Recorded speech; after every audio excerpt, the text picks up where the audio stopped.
boa noite a todos. Boa noite aos que estão aqui, os presentes, aos amigos internautas.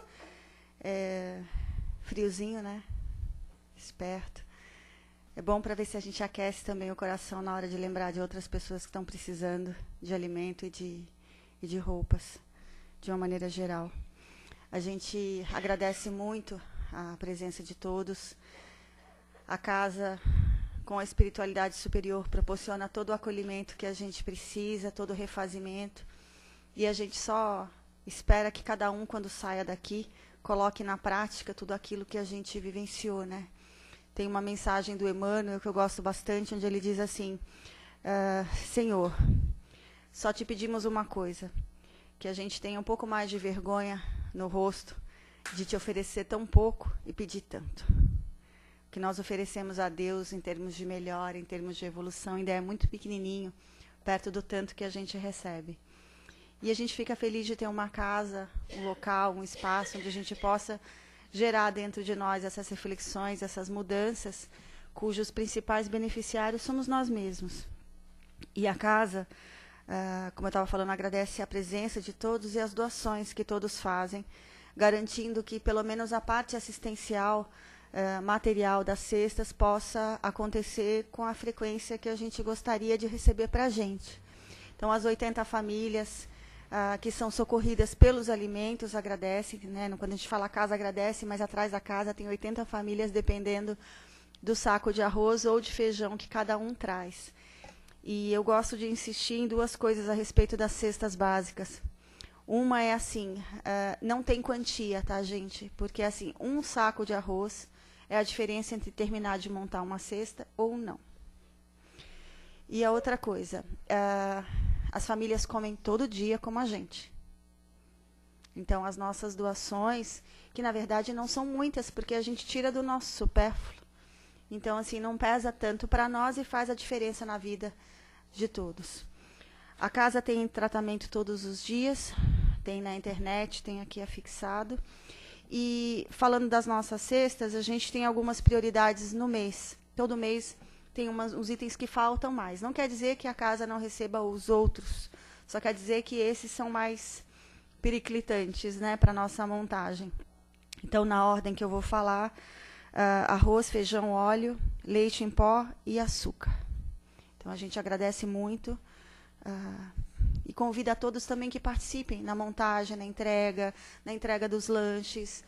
É muito bom a gente ofertar, mas também é muito bom ver a outra ponta, né? As famílias, as pessoas, moradores de rua.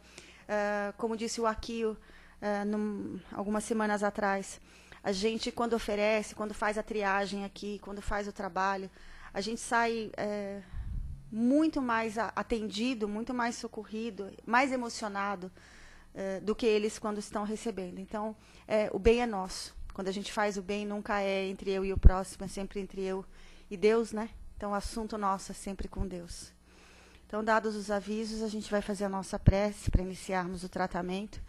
Lembrando sempre que o tratamento começa no momento em que a gente entra. A palestra é uma outra parte e o passe é a parte complementar. Então, fechando os nossos olhos físicos, nós vamos dizendo a Deus: obrigada por tudo que somos, pela oportunidade renovada que Ele nos dá, cada dia, oferecendo para nós, que somos corações tão endurecidos, todas as oportunidades, do jeito que a gente precisa, do jeito que a gente pode, para ver se a gente acorda. Agradecendo porque temos a oportunidade de estarmos numa casa como essa, não apenas para receber o passe, mas para refletir, para modificar a conduta, para fazer com que as energias do passe multipliquem dentro de nós através dessa mudança. Agradecendo aos nossos anjos de guarda, agradecendo, porque Deus busca cada um, onde cada um estiver. Mas não quer dizer que a gente tem que se enfiar nas furnas para dificultar o trabalho dele. Que a nossa parte seja feita e que as bênçãos de Deus aqueçam os corações e, sobretudo, os gestos, para que os nossos gestos falem mais de nós, do cristianismo, do espiritismo, do mestre, que a gente diz seguir, do que as nossas palavras. E assim, agradecidos, vamos dizendo em silêncio: Pai, Pai nosso que estais no céu e estais em todos os cantos da criação, santificado o teu nome. Venha a nós o teu reino de amor, de luz e de sabedoria. Seja feita, Senhor, a tua vontade antes da nossa, assim na terra como ela é feita em todos os mundos. O pão nosso de cada dia nos seja dado hoje, Pai, o pão do Espírito e o pão da matéria. Perdoa as nossas dívidas, do mesmo jeito em que oferecemos o nosso melhor a cada dia, para perdoarmos também aqueles que nos são devedores. Não nos deixe entregues aos golpes oriundos das tentações que trazemos no peito. E livra-nos de todo e qualquer mal, sobretudo, Pai, do mal que por invigilância, orgulho e egoísmo deixamos habitar os nossos corações. Só vossa é toda a luz que brilha no reino, todo o poder e toda a glória para sempre. Que assim seja, graças a Deus. A palestra de hoje vai ser dada pelo Aquio, e eu não falei mal do palestrante.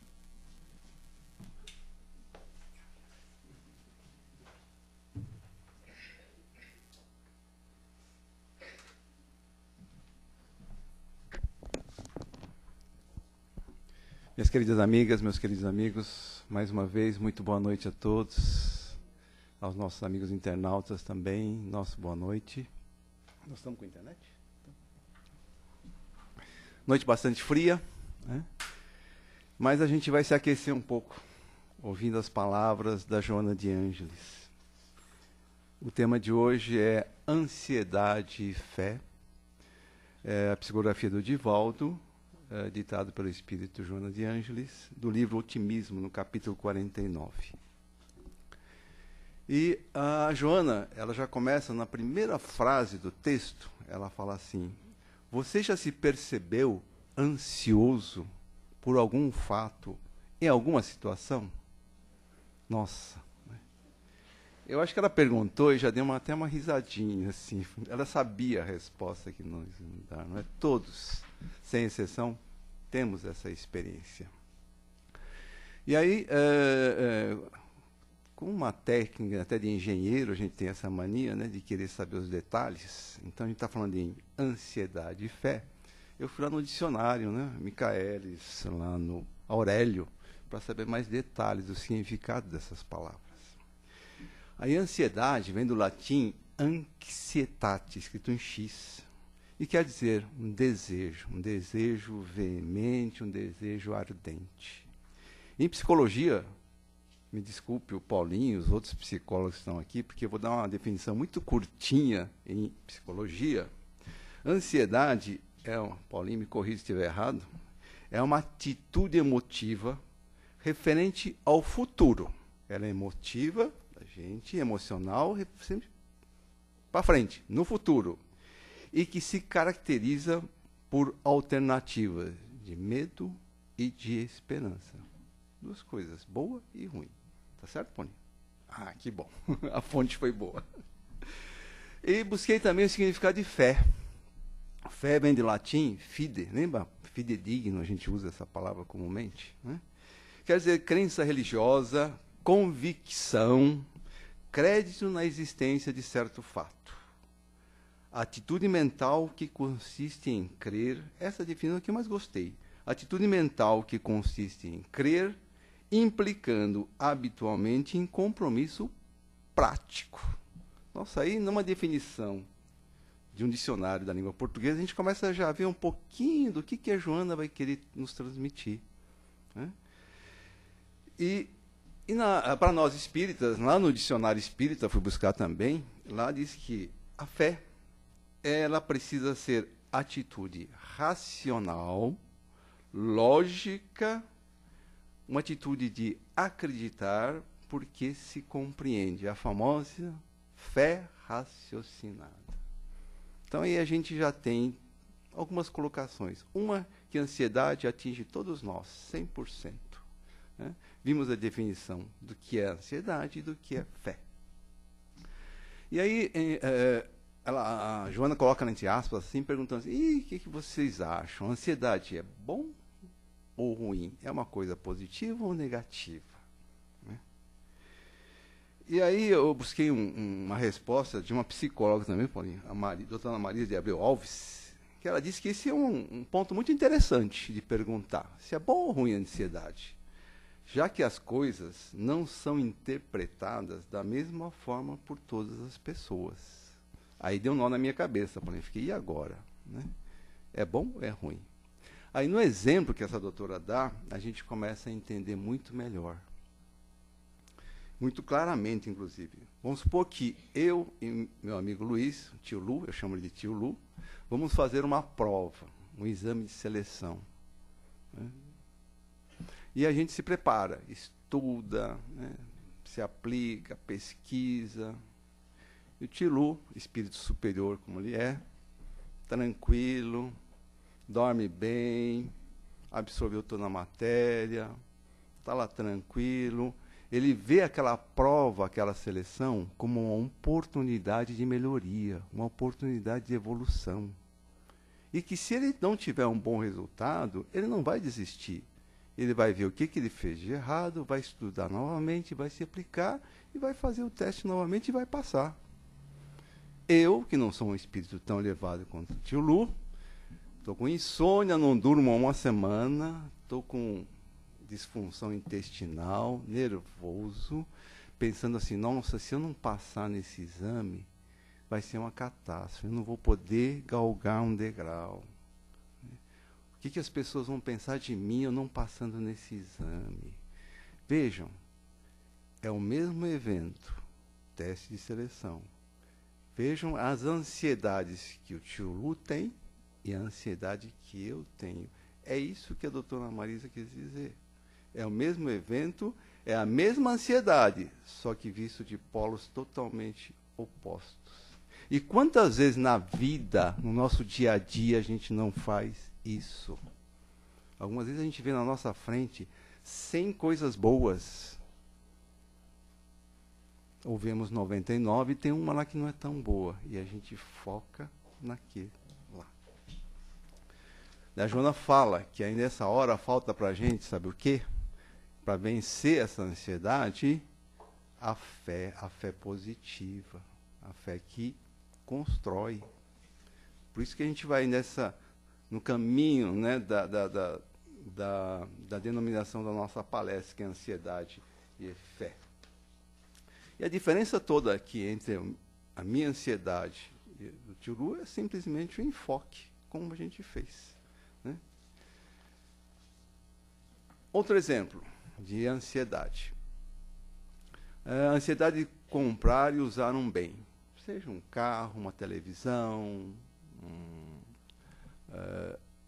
mas eu vou usar um exemplo, uma casa, eu vou usar um exemplo que todo mundo conhece. Né? Quem não tem aparelho celular aqui? Sei que não tem. Todos temos. E a gente comprar e usar um bem, a Joana fala isso muito bem no texto. A gente fica com aquela ânsia de comprar, aquela ansiedade de consumismo. No caso do celular, é tão alto isso, que vocês devem saber, nos Estados Unidos, quando a Apple fala que vai lançar o iPhone, deve estar no 7, acho que é 8, sei lá qual está, muitos americanos vão na porta da loja, de madrugada, ficam lá sentados, deitados, para entrar e comprar o aparelho no dia seguinte ao lançamento. Aqui no Brasil, eu não sei se acontece isso, eu acho que ainda não, mas lá, com certeza, acontece. E por que essas pessoas fazem isso? Porque a Apple vai vender mais barato para quem chegar? Vai faltar aparelho? De forma nenhuma. Elas vão lá, nem todas, acredito, mas muitas vão lá, porque no dia seguinte elas vão, compram o aparelho, primeiro aparelho, lançamento, aí pode chegar no trabalho, em casa, no clube, na igreja, olha, só eu tenho. E aí a Joana frisa muito. O que é isso daí? A ansiedade gerada por orgulho. Simplesmente. Vaidade, ostentação. Isso na aquisição. E no uso? No uso, eu acho que é até mais exacerbada essa ansiedade de usar, de divulgar. Né? Você vai no restaurante, você vê quantas pessoas estão clicando. Vai numa festa, quantos estão? Semana retrasada, eu e a Cisa tivemos o prazer de assistir fomos no Sesc, né, que é um bem acessível para a gente assistir um show belíssimo da Gal Costa.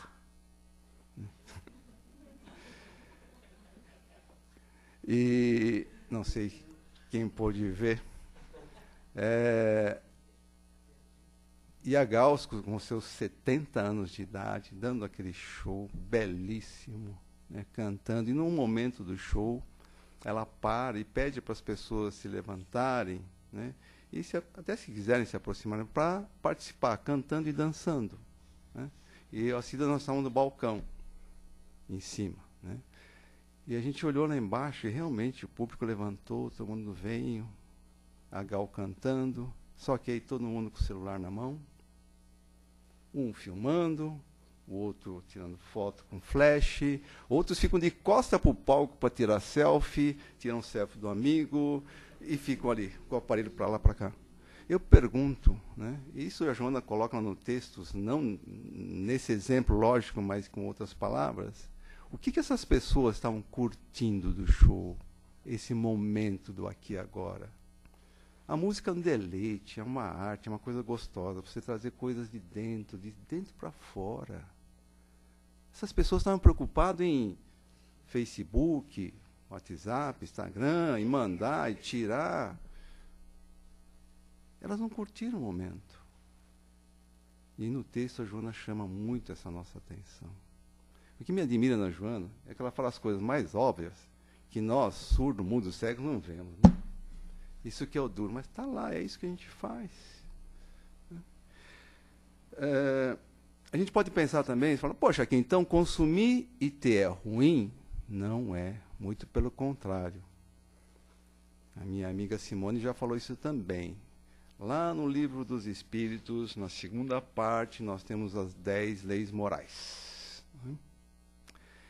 E lá tem a primeira revelação, foi Moisés, a segunda, Jesus, a terceira, Kardec, que codifica essas 10 leis morais. E nas 10 leis morais, lá nós temos lei do trabalho. Porque se a gente não consumir, quem que vai produzir? Aí não tem trabalho, então precisamos consumir para gerar trabalho. Trabalho, pesquisa, gera progresso. Ótimo, nós precisamos de progresso também. Está lá também. E trabalho e progresso geram uma outra lei, que é a lei de sociedade, que a gente tem que viver junto. Concluindo, pessoal, não é o ter, não é o usar, mas sim a forma como nós temos, a forma como nós usamos. Tudo que a gente pensar em vida em sociedade, a Simone sabe mais que eu, inclusive, bem mais, né? Todas as leis, inclusive quem me ajudou a recordar essas leis foi a Cida, né? Nós temos lá lei de progresso, lei de igualdade, lei de liberdade, lei de adoração, lei de sociedade, lei de trabalho, lei de reprodução, lei de amor, justiça e caridade, até lei de destruição e lei de conservação. Então, tudo que a gente pensar na nossa vida, que a gente faça, pense, use, está lá. Todos os ensinamentos bonitinhos, como deve ser, o que a gente deve não fazer, está tudo lá. Então, ter e poder e possuir não é o problema. É como a gente faz, não é? Tudo nós podemos, mas tudo não nos é lícito, né? E último exemplo, terceiro, agora vamos falar de espíritas, nós, né? Terceiro exemplo. Eu vou citar o caso de um amigo meu, Joãozinho. Joãozinho, assim como eu e como muitos de vocês, chegou na casa através da dor. Ele também foi. E chegando na casa, foi muito bem atendido, muito bem tratado, começou a receber passes, assistiu palestras e melhorou, sem dúvida. E criou aquela ansiedade de ir para frente, e mais adentro na doutrina. E nessa ansiedade, ele ficou tão afoito, começou a ler todo o Pentateuco, todas as obras do André Luiz, todas as obras do Divaldo, todas as obras do Raul Teixeira. Então se tornou um estudioso assim, forte da doutrina. Aquela ansiedade, né, que brotou com ele. E depois disso, depois de ler, aí ele começou a querer fazer os cursos, né? Doutrina, aí ele queria Estava tão impaciente, já queria fazer curso de passe, já queria fazer de plantão, né? Já queria fazer outros cursos de filosofia. Então, muito ansioso, aquela ansiedade terrível. E ele, muito entusiasmado, conversando comigo, falou, puxa, aqui eu consegui as respostas daquelas 3 perguntinhas que a gente faz em algum momento de nossas vidas. De onde eu vim? Para onde eu vou? Ele falou, aqui, agora eu sei, eu sou espírito imortal, eu vou voltar para o plano espiritual. Eu falei, Joãozinho, legal. Né? E por que e para que eu estou aqui nesse momento, nesse planeta Terra de expiações e provas? Aqui isso é fácil. Por quê? É só a gente estudar, aprender o princípio das reencarnações sucessivas, lei de causa e efeito. Falei, puxa, Joãozinho, você está perfeito, 10, né? E agora? Para que a gente está aqui nesse instante, nesse momento? Eu falo, aquilo também é muito simples. Para aprender e evoluir. Joãozinho, ó, em instrução você está 10. Naquilo que Kardec fala lá, espíritas instruí-vos, você está 10 com mérito. Né? Falei, e o para quê é realmente aprender e evoluir. Aprender como? Estudando. Falei, pô, isso você tirou 11. E o evoluir? É aplicando. Aplicando os conhecimentos, Joãozinho, aplicando os conhecimentos. E como é que você aplica seus conhecimentos? Eu não faço o mal. Falei, você estudou, você aprendeu, você acha isso suficiente, Joãozinho? Ele ficou pensando. Falei, poxa, leia mais Kardec, você vai lá ver que não é suficiente não fazer o mal. Isso é um pedacinho. O mais importante é praticar o bem. Graças a Deus ele parou, pensou, a ficha caiu, e aí ele ficou baixou aquela ansiedade toda que ele tinha, né? Foi sendo substituída por uma fé mais raciocinada e principalmente por uma prática coerente. E nesse sentido, a Joana de Ângeles, ela fala no texto, porque vocês veem que nesse caso, essa ansiedade, essa alta ansiedade, deixou o Joãozinho meio cego num certo instante. E aí eu vou começar a ler aqui, eu vou ler ao pé da letra, porque são coisas lindas que a Joana fala, trechinhos bem pequenininhos. E assim, sobre preocupações e ansiedades, a Joana fala, sempre se constituirá em prejuízo, em dano ao nosso organismo, a excessiva, a exacerbada preocupação e cuidados que registremos para pessoas, para acontecimentos ou coisas. A ansiedade, nesse caso, traduz desarmonia interior, insegurança e insatisfação. Vocês vendo? Lembra aquele exemplinho que eu dei aqui entre eu e Tio Lu? Vejam que isso é tudo coerente, né? Vem desde que nós começamos a falar aqui. E que são essas desarmonias? Podem ser doenças físicas, né? Gastrite, úlcera, enxaqueca, pode chegar a câncer, doenças cardiológicas, psicológicas, Paulo, né? Melancolia, tristeza, depressão, síndrome de pânico, e vai embora. E os distúrbios espirituais também. Na hora que a gente começa a gerar tantas energias negativas, quem é que a gente vai atrair? Quem é que vai estar à nossa volta? Os bons espíritos, os superiores, ou os que vão se ligar à nossa conexão? E essa nossa preocupação exagerada com o futuro, eu mesmo não tinha me percebido disso, mas é verdade. Quantas vezes a gente usa a palavra será que? O que será, né?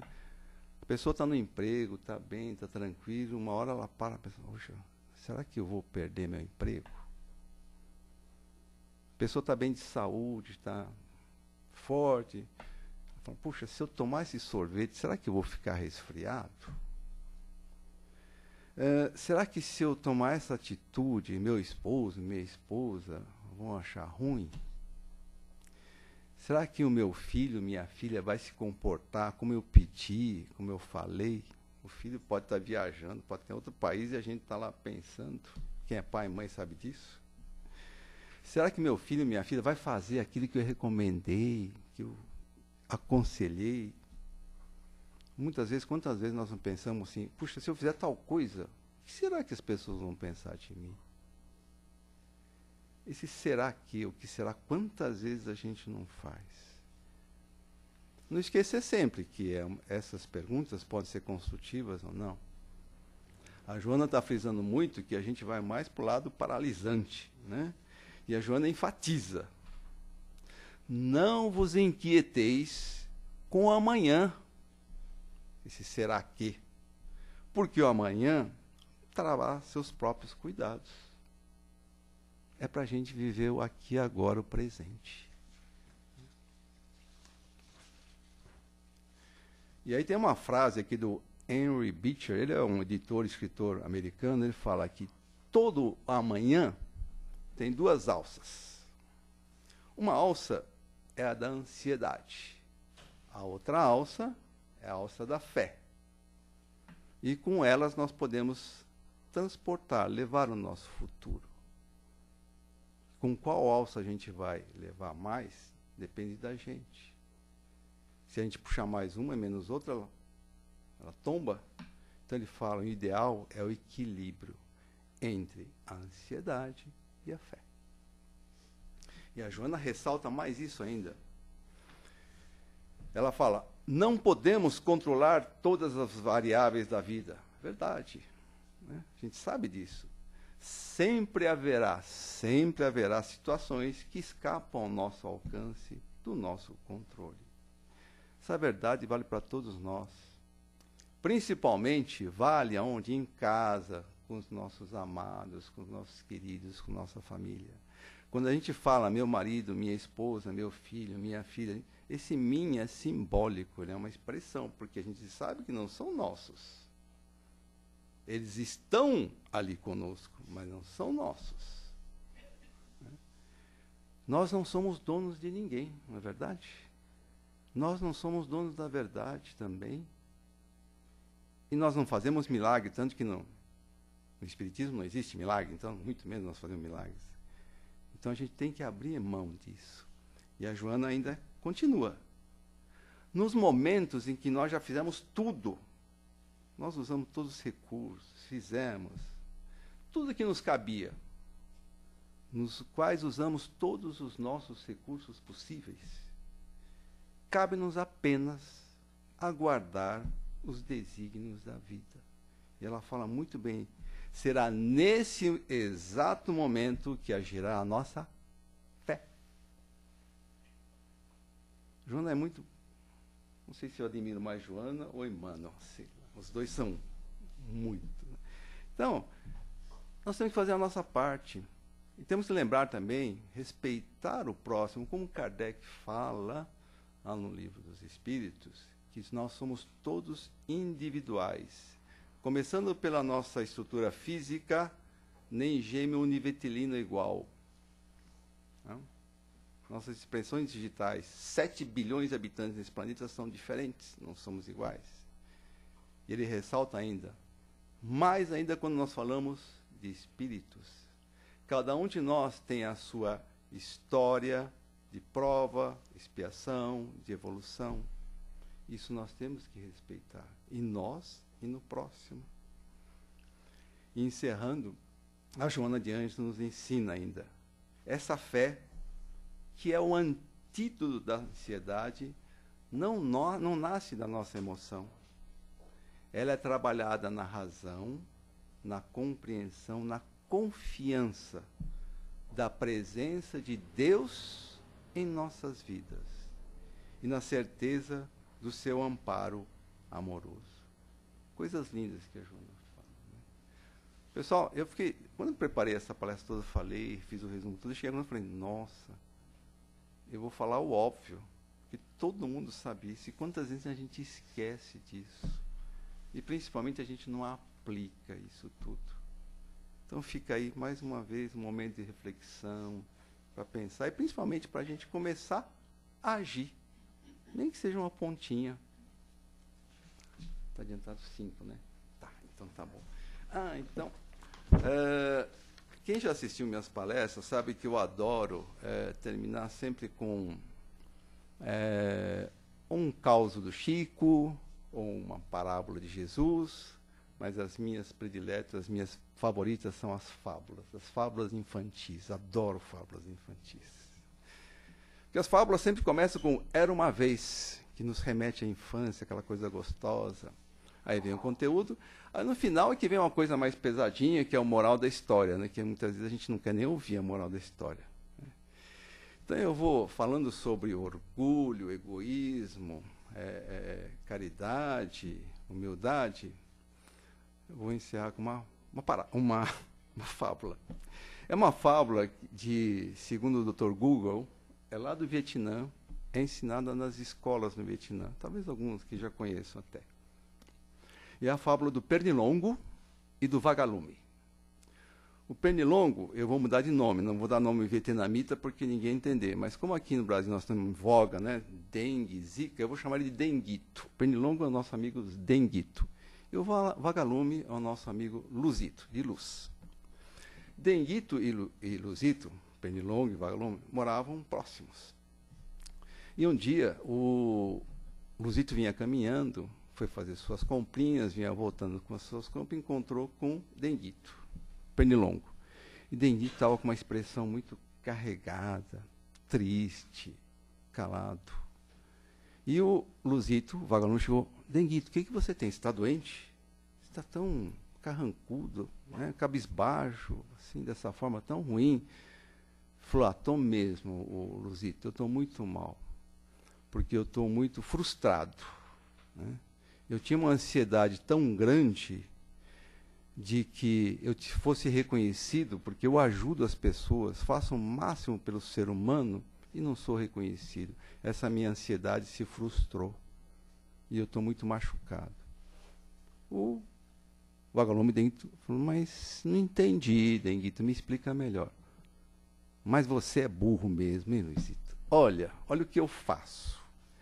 Eu procuro ajudar o ser humano. Você sabe que todo ser humano gosta do quê? Descansar, dormir, ficar paradão. O que eu faço? Quando ele está dormindo, deitado, para que eles não durmam muito, eu vou lá, pico a orelha, a testa, o nariz, tudo deles. Ele acorda, não dorme muito. Eu não deixo eles dormirem muito, porque eles adoram fazer isso e extrapolam. E além do mais, além disso, eles são muito impacientes. Você viu como eles vivem no trânsito, no trabalho. Então, eu procuro ajudá-los nesse sentido. E eu, com a minha musiquinha, eu vou lá em volta e testo a paciência deles. Fica zoom, e eu faço eles exercitarem a sua paciência, melhorarem, evoluírem. E ainda tem a terceira, né? E o vagalume, o luzito, só ouvindo ali, né? Só olhando para ele. E a terceira coisa, as pessoas, o ser humano, tem alguns que vivem muito só, isolado, e ficam tristes por viver sozinhos, né? Eles gostam de viver juntos. E aí, quando eu vejo um que está muito sozinho, triste, eu vou lá, faço o meu canto para ele, aquele zoom, ele lembra que não está sozinho, eu estou lá junto. Veja, eu faço companhia para o ser humano também. E apesar de fazer tudo isso, ninguém reconhece meu trabalho, a minha dedicação. Eu estou tão ansioso para ajudar tudo e ninguém reconhece. E você? Você que não faz nada, fica aí piscando essa sua luzinha idiota, todo mundo gosta e acha bonito. Luzito, o vagalume, ficou assim, sorte que ele tinha assistido o Nosso Lar. Né? Lembra do Lísias, André Luiz? Beba água, enche a boca e segura. Ele imaginou fazendo isso. Água, segurou, respirou fundo. Falou: meu querido amigo denguito, desculpe, mas eu vou ter que ser sincero com você. Você é meu amigo, vou ter que falar. Né? Quando você vai picar as pessoas, você está sendo orgulhoso e egoísta, porque você está matando a sua fome. E quando você vai lá zumbi em volta das pessoas, você está atrapalhando. Por quê? Porque você não deixa elas descansarem. Então, na verdade, você não está ajudando. Você está pensando com o seu orgulho, com o seu egoísmo, que você está fazendo tudo, mas não é isso. Me desculpe falar assim, mas é que eu sou seu amigo e preciso te dizer a verdade. E assim, Luizito, muito calmamente, deu um abraço apertado no seu amigo Denguito e continuou. E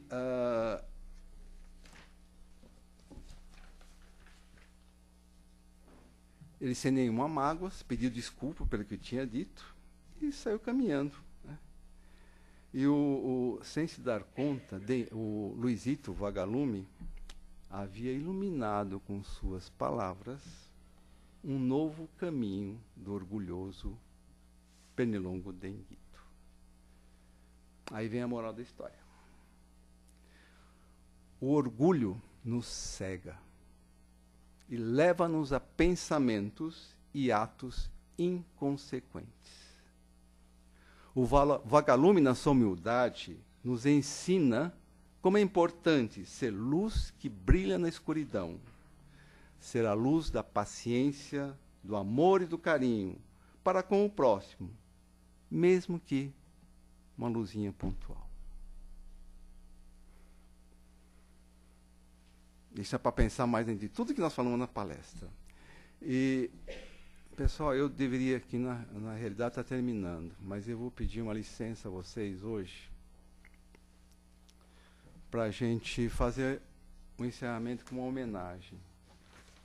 Uma homenagem que em todas as palestras eu estou fazendo aqui e que é para uma pessoa muito especial, não só para casa, mas para mim pessoalmente, para algumas pessoas aqui também. É uma homenagem a Matilde Jofre Camargo, como nós a chamávamos carinhosamente, Dona Matilde. A Matilde desencarnou no último dia 3 passado, e uma das atividades que a Matilde mais gostava é de ensinar a doutrina espírita. Matilde foi professora de toda uma geração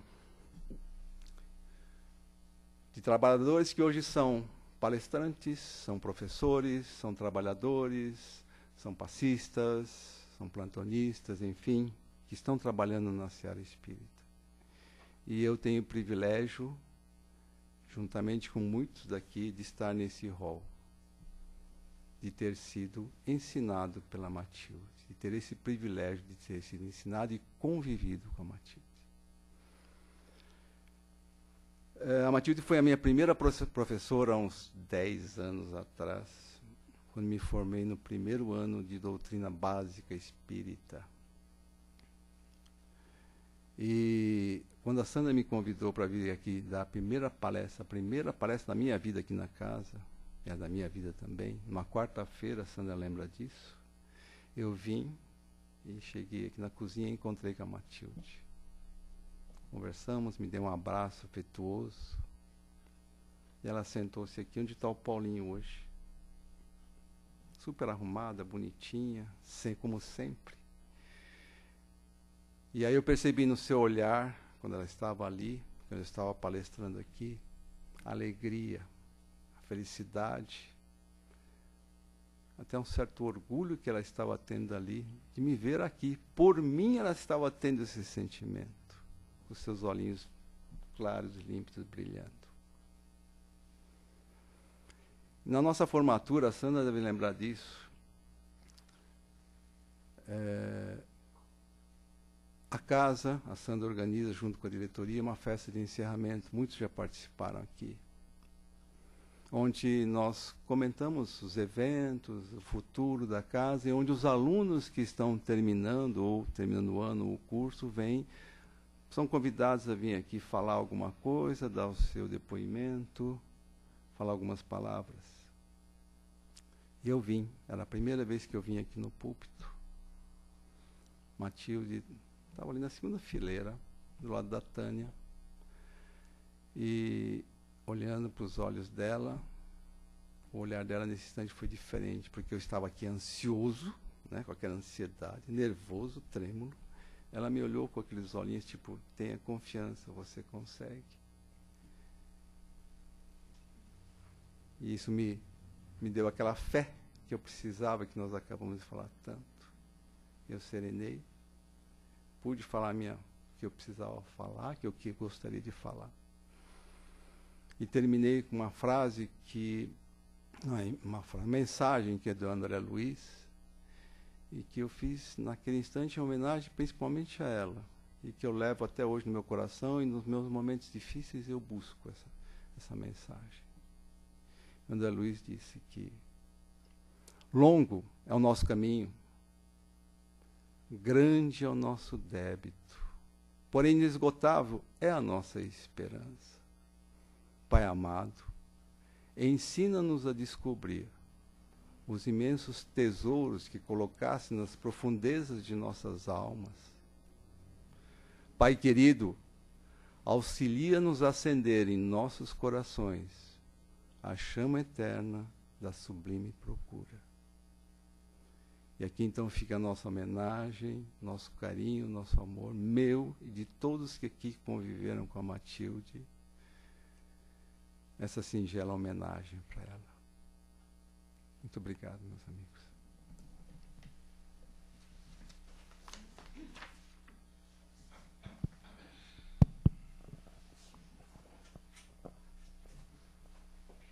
Alguém tem alguma pergunta?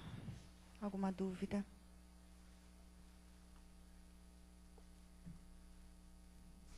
Eu tenho. Eu tenho. Deixa eu azedar um pouquinho. Não, porque assim, é um tema que envolve todos os princípios doutrinários, né? Assim, a nossa falta de fé é uma coisa milenar e a gente ainda não sabe lidar com ela, até porque a gente não reconhece que não tem fé. Né? A gente sempre se acha portador de algo que é a última bem-aventurança, né? Das 9 bem-aventuranças, é a última aquisição que Jesus manda a gente conseguir, porque ele sabe que depende de uma série de fatores. Mas quando você fala da ansiedade, esse lado positivo, esse lado negativo dela, e o que equilibra isso é a fé, a gente, na verdade, tem tudo isso, esse desequilíbrio, não saber lidar com a situação, porque a gente é um poço de orgulho. Né? A gente traz o orgulho de querer controlar o futuro, de querer achar que o futuro tem que acontecer como eu quero, e se não acontece, gera toda uma situação com a qual eu não sei administrar, porque eu não sei ser contrariado nos meus sonhos, nas minhas esperanças, como se os meus sonhos e as minhas esperanças fossem as últimas coisas e as únicas possíveis, as melhores possíveis. Então, eu queria que você falasse um pouco disso, dessa... eu costumo falar que o orgulho é o pior dos vícios, não por ser pior do que o egoísmo, mas é porque ele é mais difícil de ser detectado. É mais difícil da gente conhecer. O egoísmo, quando a gente olha para a gente, olha para o outro, a gente consegue identificar. O orgulho, não. Ele é cheio de máscaras. Por isso é difícil. Disfarçado. Ele é feio. O Kardec fala lá, eu não lembro o espírito que dá essa mensagem, que as grandes chagas da humanidade, aqui no planeta Terra, expiações de prova, orgulho e egoísmo. O Erasto. Erasto, exatamente. Obrigado. O Erasto fala isso. Né? E importante que a gente tenha em mente é que se a gente está num planeta de expiações e provas, porque existe um motivo, não é? Nós temos que aprender a evoluir no nível em que nós estamos. Importante saber também que os espíritos nos falam que nós vamos virar anjos, né, super evoluídos da noite para o dia. Não é isso. É isso que muitos palestrantes, muitos escritores falam na tal reforma íntima. O Silvio, meu amigo, quando a gente fala reforma íntima, ele diz reforma íntima, ele treme, ele não gosta dessa palavra. Porque reforma é uma coisa muito pesada, né? Existem termos um pouco melhores, e eu acho que devem ser usadas, tipo transformação. A Astrid Sayegh usa renovação de atitudes, que é uma coisa muito mais bonita. Ela é filósofa, como ela fala desse jeito. O que se busca, pessoal, não é substituir, arrancar, tirar, mas sim transformar. Transformar um bocadinho do nosso egoísmo em caridade, em altruísmo, um bocadinho do nosso orgulho em humildade, esse zilhão de vaidades que a gente tem em entregas, o nosso narcisismo em doações, mas em doses homeopáticas. Jesus não quer que a gente faça isso da noite para o dia, não. Mas o que a gente precisa fazer, e a Simone também fez isso muito aqui, é começar. Se a gente não começar, não vai. E essa é a maior dificuldade que a gente tem, é começar com isso. Muito pesado. Fantástico. Alguma outra pergunta? Acho que também já passou.